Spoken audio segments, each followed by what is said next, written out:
Ok, bonjour Edith, ça c'est le récap de ce que nous avons vu depuis le début du cours, puisque nous avons parlé de SEO, on a parlé de keywords, on a parlé de SEO on-site et SEO off-site. On a parlé, en parlant de off-site, on a parlé du fait qu'il y a des outils comme Quora que nous pouvons poster notre contenu dessus, répondre aux questions, et on a parlé du fait qu'il y a des outils comme Medium, ainsi de suite. On a vu un peu Ubersuggest. Donc je vais faire un petit récap, une vidéo récap qui va vous permettre de pouvoir vite te rattraper sur le contenu de ce qu'on a vu. Bon, pour commencer, le SEO stands for Search Engine Optimization. Donc ça, c'est le mot ce que SEO veut dire, optimisation des moteurs de recherche. Pourquoi est-ce qu'on le fait? On le fait parce que nous voulons être classés parmi les résultats que l'internaute verra quand il vient faire une recherche sur Google. Ça, c'est l'objectif de faire le SEO. J'ai dit tout à l'heure, Google, on peut dire sur les moteurs de recherche. C'est plus acceptable. Donc, ça, c'est l'objectif des SEO, pour permettre à ce que notre contenu est classé sur les moteurs de recherche. Excuse. Donc, pour le faire, on utilise ce qu'on appelle les mots-clés. Les mots-clés, c'est ces éléments où ce sont ce que l'internaute vient rechercher sur Internet. Parce que si nous sommes dans un domaine d'activité, nous faisons par exemple, nous sommes une cuisine ou un restaurant où nous vendons des maillots de foot, où nous faisons donc, on a une activité que nous faisons. Sur cette activité que nous faisons, il y a des mots qui sont utilisés dans ce domaine d'activité que nous faisons. C'est ça, par exemple, si je peux écrire, si j'arrive à appeler maillot, I hope that's the right spelling, maillot de foot,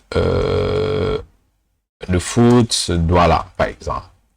Ça, c'est trop niché. Ça, c'est trop spécifique autant pour moi. Maillot de foot, voilà, c'est tellement niché. Ok, voilà, il y a cet élément, to get more details, statistics, run a campaign. La fois dernière qu'on a ouvert ici, je disais que pour avoir plus de détails que Google Keyword Planner nous montre, c'est vrai que c'est gratuit, mais pour qu'il nous montre les informations très détaillées, il faudrait que on a des campagnes publicitaires en cours. C'est un peu ça. Donc, je viens de taper un mot-clé là, un long trait mot-clé, maillot de foot, voilà. On se rend compte que voilà, il n'y a pas vraiment de gens qui en cherchent ce mot-clé là au niveau du Cameroun. Ça, c'est selon ce que Google Keyword Planner nous donne. Donc, il y a cet objectif que quand on parle de mots-clés, il y a des éléments qu'on doit, quand on arrive pour faire une recherche de mots-clés, il y a ce que nous sommes en train de regarder pour voir. Il y a le search volume, donc la quantité de gens qui sont en train de faire la recherche sur ce mot-clé-là. Il y a le competition, donc la concurrence sur ce mot-clé-là. Combien de personnes sont en train de cibler ce même mot-clé que nous sommes en train de vouloir cibler. Ça, c'est le competition ou la concurrence. Il y a, on dit en anglais, relevance. Est-ce que cette mot-clé est utile dans votre domaine d'activité, dans ton domaine d'activité? Parce qu'il ne faudrait pas, puisqu'on a vu un mot-clé qui est tellement facile à utiliser, qui donne des éléments, qui a des éléments, comment je peux dire, qui a des éléments captifs, qui nous attirent. Est-ce que c'est relevant, si ça se dit en français? Est-ce que c'est utile dans notre domaine d'activité? Donc, il y a ces éléments-là qu'on pense avant de dire que, ok, voici le mot-clé qu'on aimerait se classer dessus. Donc, pour parler de search volume, on voit ici, par exemple, le maillot de foot que j'ai dit tout à l'heure que ça, c'est un long trait mot-clé. On va regarder, je pense que je vais faire d'autres vidéos ou dans le cours, on va parler de long trait keyword en profondeur. Donc, ça, c'est un long trait keyword qui fait en sorte qu'il nous dit qu'il y a de 0 à 10 personnes qui font la recherche sur ce mot-clé et Google n'a pas pu nous présenter des idées de mots-clés dans la zone géographique sur le Cameroun. Faisons un peu quelque chose là. Je veux augmenter la France. Je montre la France ici. Si je augmente la France, je fais save et Est-ce que je dois get results? Je fais la recherche. Ah, ok. C'est encore trop spécifique parce que je ne vais même pas augmenter la France. Je devais juste retirer Edgy maillot de foot. Ok. Là, en maillot de foot, ça cherche. Ok. On voit que le résultat change complètement. Si je viens ici, parce que le mot-clé, c'est selon la zone géographique. Combien de personnes sont entre? Est-ce que ta cible, la zone géographique de ta cible, combien de personnes sont en train de chercher ce mot-clé-là? Donc, Google nous dit ici, total 2675 keyword ideas available. Donc, il y a 2675 idées de mots-clés qui sont disponibles. Donc, puisque j'ai mis la France là-bas, on va rechercher. Je viens de retirer la France. On tape encore la recherche parce qu'on veut voir relevance. Moi, je suis au Cameroun, donc je suis en train de le faire selon combien de personnes sont en train de taper ce mot-clé au Cameroun. Donc, ça me montre ici que, voilà, il y a entre 10 et 100. Et idée de keyword, maillot équipe de France, ok. Maillot équipe de France 2022, maillot de foot pas cher. Donc, voici si on était notre niche de business était que nous vendons des maillots de foot. Voilà alors les idées de mots-clés que Google nous donne. Et il nous dit ici que 3 months, en 3 mois, ça n'a pas vraiment changé. Annual search, average search, average monthly search, donc ça c'est le mensuel. Là, je suis sur mon laptop et je ne l'ai pas encore optimisé. C'est pour ça que ça s'affiche comme ça. Donc, year on year, est-ce que ça augmente? Donc, maillot de foot, qu'est-ce qui a diminué? Je pense que ça doit être 2022. Ok, maillot France Coupe du Monde. Voilà, ça c'est Coupe du Monde 2022. Du coup, les gens n'en cherchent plus trop. Donc, il y a ceux-ci qui n'ont pas eu un changement. Il y a celui-ci qui a baissé. Celui-ci aussi a baissé. Donc, je disais quand on parle de mots-clés, on regarde la concurrence. Combien de personnes sont en train de concurrencer sur ce mot-clé? On voit ici que la concurrence est basse sur les mots-clés ici. La concurrence est basse. Ça, c'est au niveau du Cameroun et il n'y a pas vraiment les gens qui sont en train de faire la pub dessus. Si j'arrive sur cette zone géographique, je remets la France. On verra que les résultats vont changer. Directement, ça change. Maillot Nike, on voit là, maillot foot vintage. Et on voit que ça, c'est de 1000 à 10 000. 1000 à 10 000 personnes. Maillot équipe de France, 10 000 à 100 000 personnes. Et si on revient sur ce côté, on voit maintenant que la concurrence est élevée. La concurrence est élevée. Ici, c'est en train de baisser. Si on peut regarder, ça c'est maillot équipe de France. Les gens n'en cherchent plus trop. Ceci, maillot foot. Là, c'est à 0. Celui-ci, on monte jusqu'à 900%. Ça, c'est quel? Maillot rugby France. Donc, ça a augmenté il y a derniers 3 mois. Les gens ont beaucoup cherché le maillot rugby. Mais qu'est-ce qui se passe avec le rugby? Je sais pas.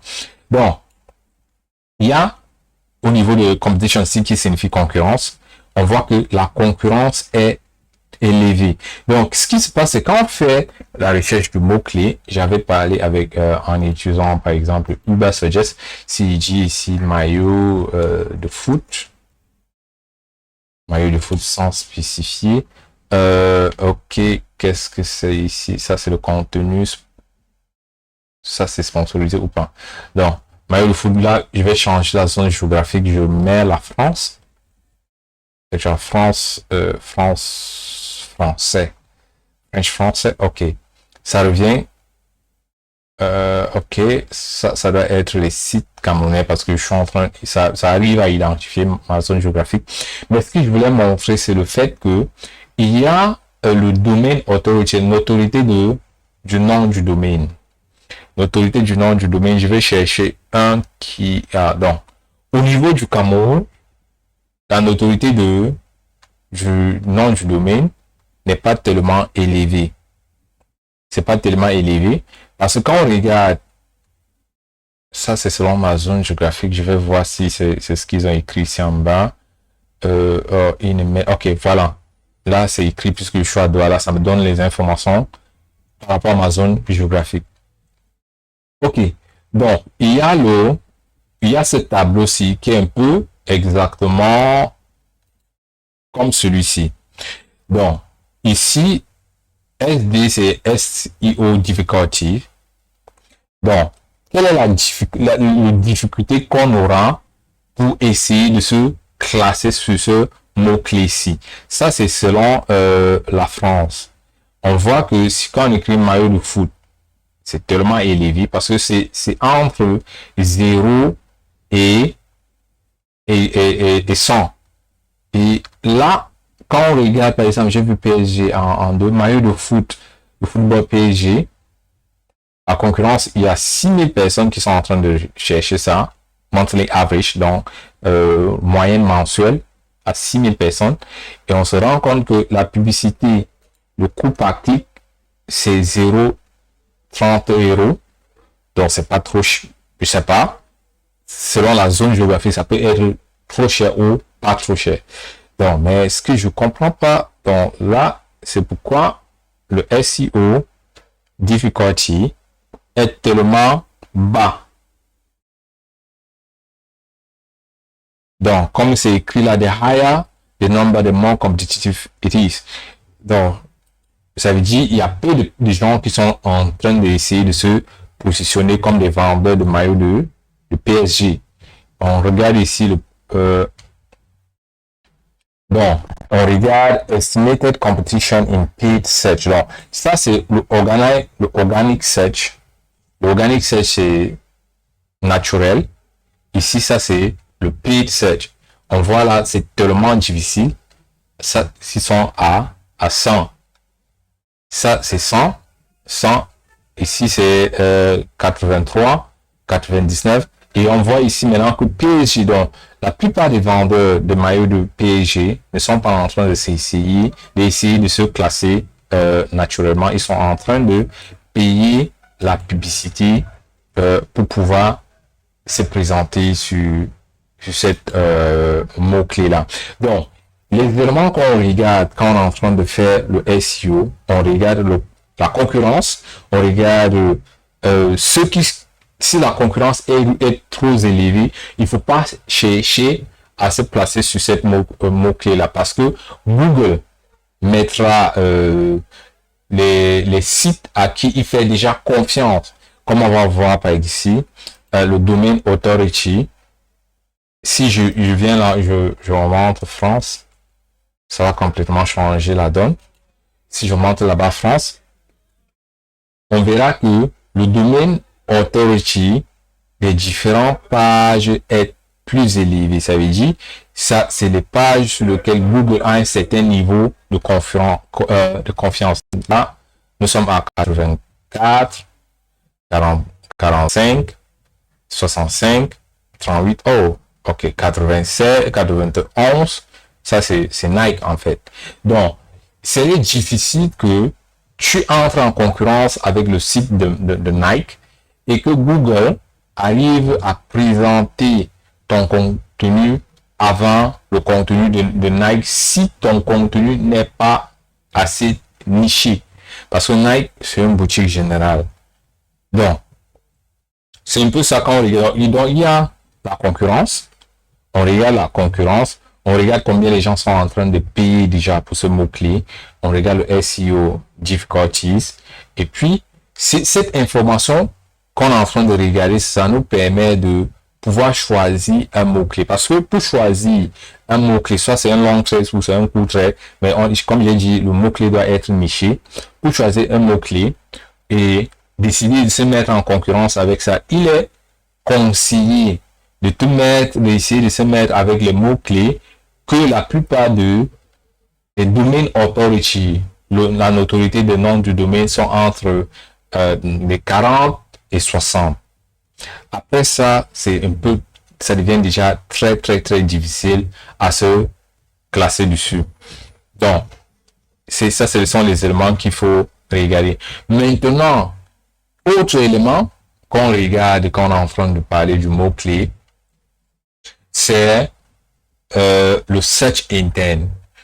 Quel est l'objectif de l'utilisateur quand il est en train de faire cette recherche-là? Quel est son objectif? Cet élément est tellement important parce que ça nous permet de savoir le journey, le client est à quel point de son voyage. On parle de, je sais pas si c'est le bon mot à utiliser. Le client est à quel point de son voyage pour arriver au niveau de l'achat. Donc, est-ce qu'il cherche les informations? Est-ce que c'est juste navigationnel, par exemple, il cherche l'accès au site de Nike? Ou est-ce qu'il est en train de faire une recherche transactionnelle? Est-ce qu'il est en train de faire une recherche commerciale? Parce que quand comment est-ce qu'on fait pour savoir si je viens, par exemple, je demande qu'est-ce qu'il y a un mot-clé? Donc, j'ai posé une question générale. Je suis au niveau information.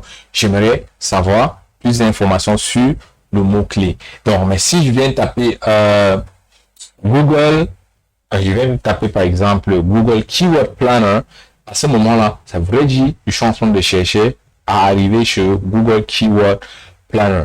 Maintenant, si j'arrive, je commence à dire, je veux, quel est le meilleur outil de recherche de mots-clés? Là, je suis au niveau transactionnel.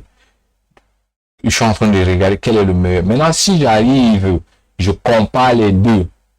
Je suis au niveau commercial. Si je suis en train de comparer, par exemple, je vais pas mettre Google Keyword Planner à ce niveau parce que c'est gratuit. Si je suis en train de comparer, par exemple, Ubersuggest et SEMrush, à ce moment-là, je suis en train de vouloir regarder parmi les deux quel est le meilleur, où est-ce que je peux mettre mon argent. Et les gens peuvent aussi comparer Ubersuggest par exemple avec Google Keyword Planner pour voir est-ce que ça vaut la peine, is it worth it d'avoir Ubersuggest.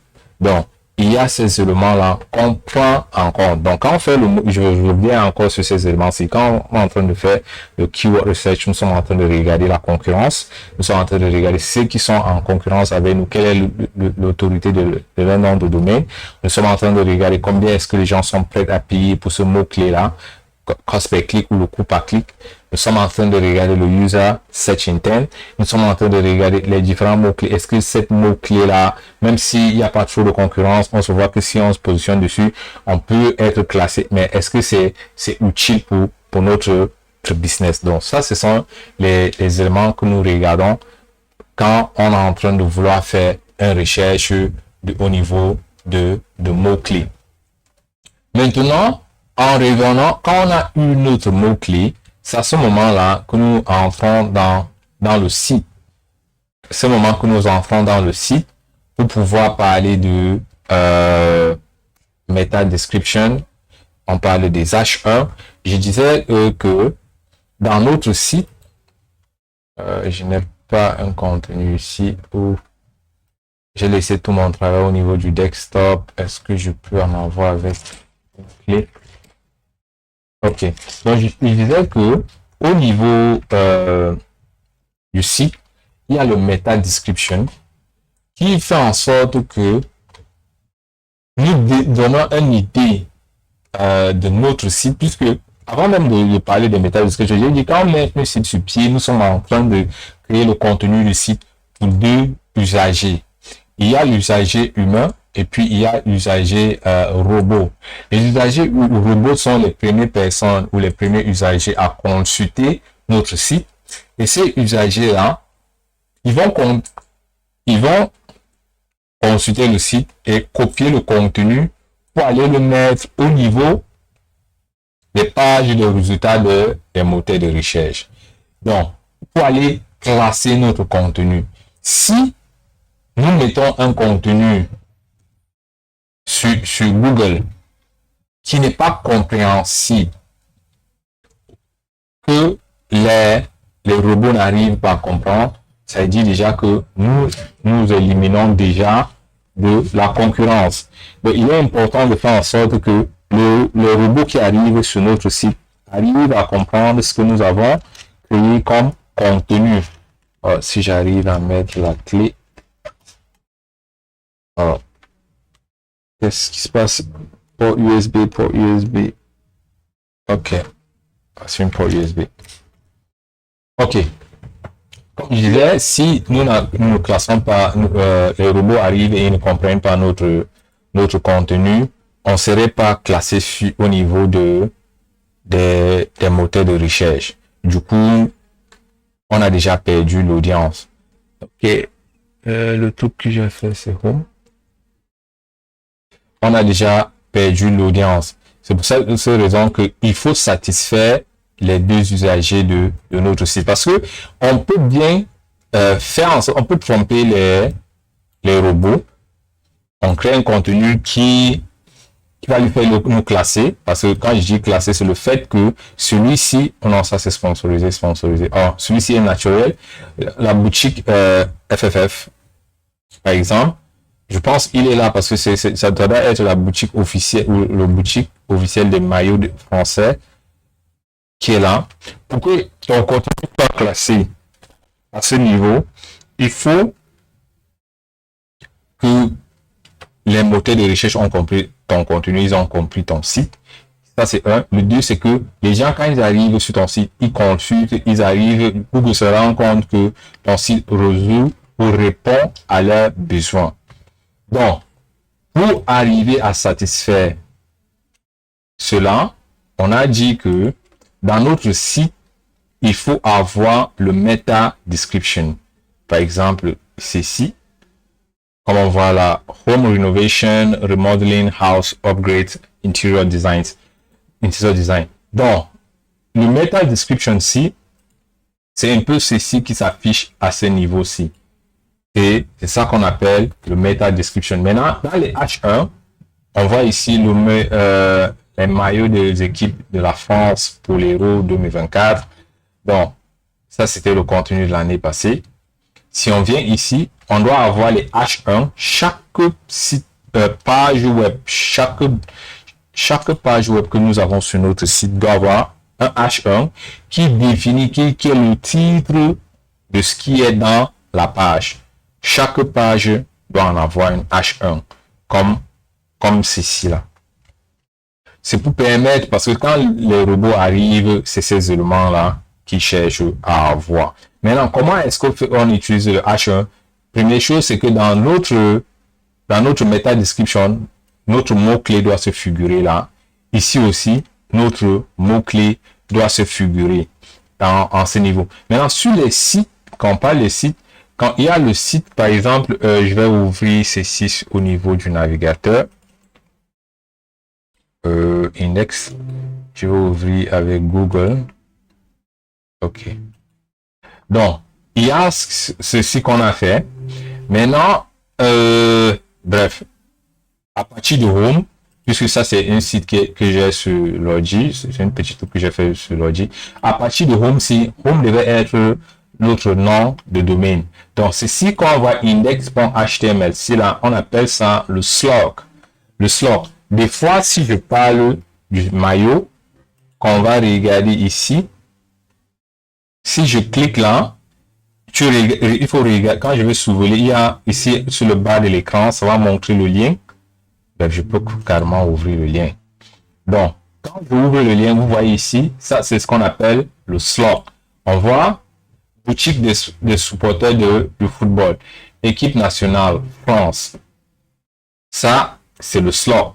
On sait déjà que il y a supporters du football, équipe nationale, France. Donc, boutique des supporters. Ça donne une idée de ce qui est dans le contenu de la page ici. Donc, c'est un peu ça, le slot. On doit utiliser ces mots-clés là pour s'assurer que dans le slot, ça se trouve pour que les moteurs de recherche comprennent exactement ce que nous avons utilisé à ce niveau. Maintenant, on a aussi parlé de Ubersuggest.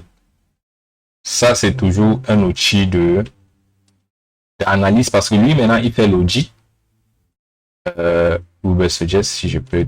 OK, Ubersuggest, qui est déjà l'outil que j'utilise ici. J'ai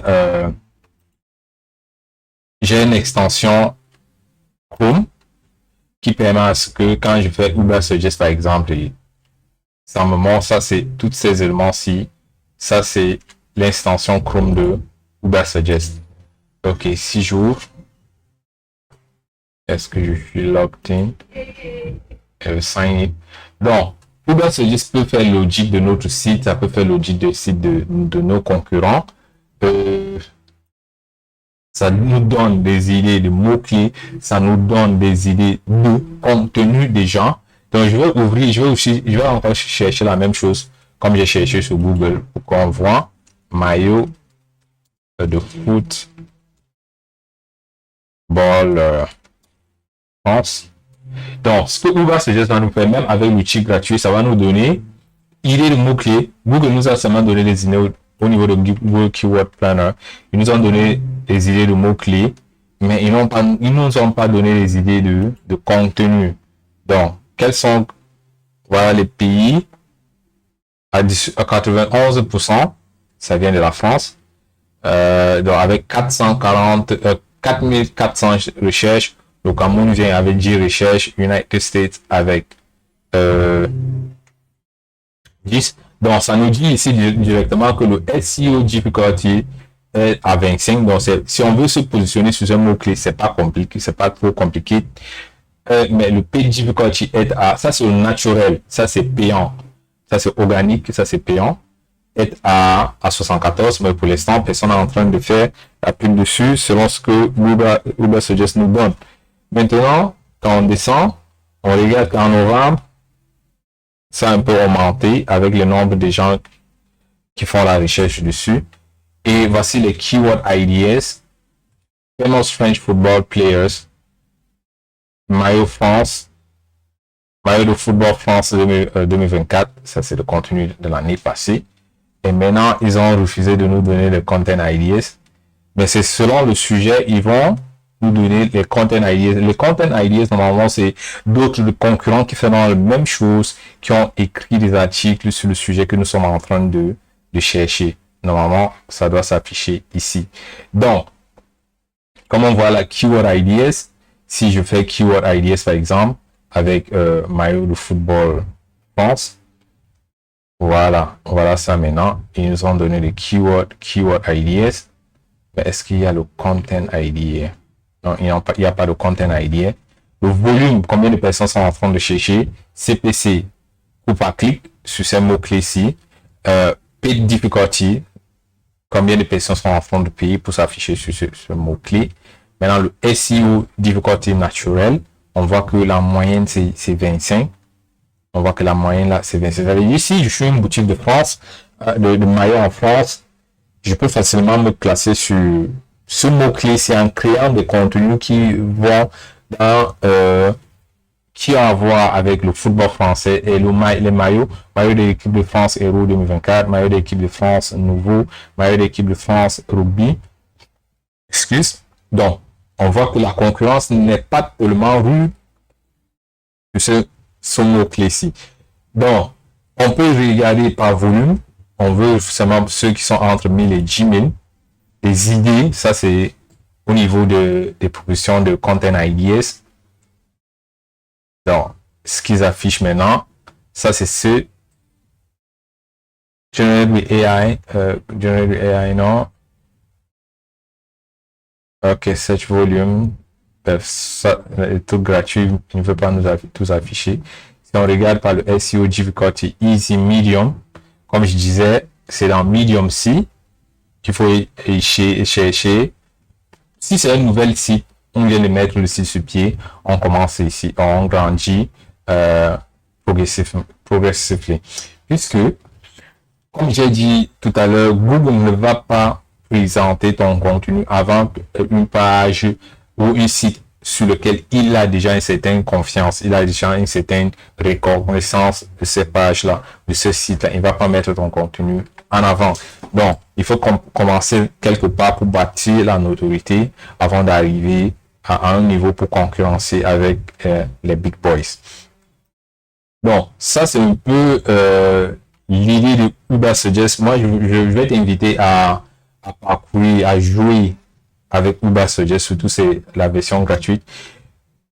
Sur la version gratuite, il faut tester, il faut mettre des trucs dedans pour voir le résultat que ça te donne, parce que ça va te même proposer des content ideas. Je pense que j'ai tellement fait de recherches aujourd'hui sur Ubersuggest, ça peut être l'une des raisons pour laquelle je ne vois pas le content idea.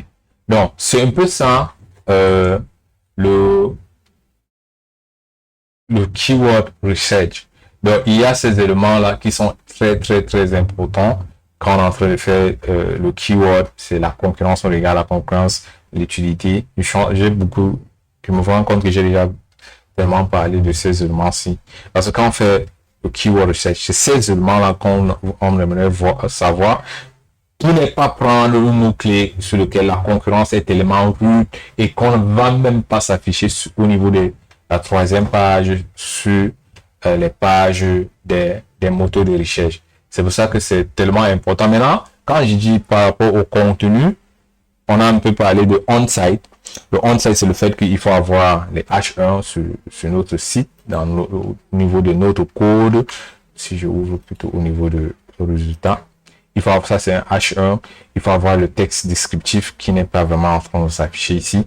Il faut s'assurer que le site charge vite. J'ai dit, l'une des manières d'optimiser le site, c'est de réduire les tailles de fichiers. Les images ne doivent pas peser. Les images doivent avoir une texte alternative qui est en train de décrire ce qui est sur l'image. C'est plus facile d'héberger les vidéos ailleurs et mettre juste les liens dans notre site. Il faut s'assurer que le site s'adapte au niveau du mobile. Je pense parce que j'ai fait ici était mobile friendly. Je vais essayer pour voir. Je pense, oh, c'est mobile friendly. Voilà. Je vois que le site s'adapte selon l'appareil. Donc, ça, c'est ce qu'on appelle le mobile friendly. Maintenant, quand on parle de off-site SEO, c'est ce que tu fais hors de ton site. Le off-site SEO ici, on a parlé du fait que tu peux faire le guest blogging. Le guest blogging, ça veut dire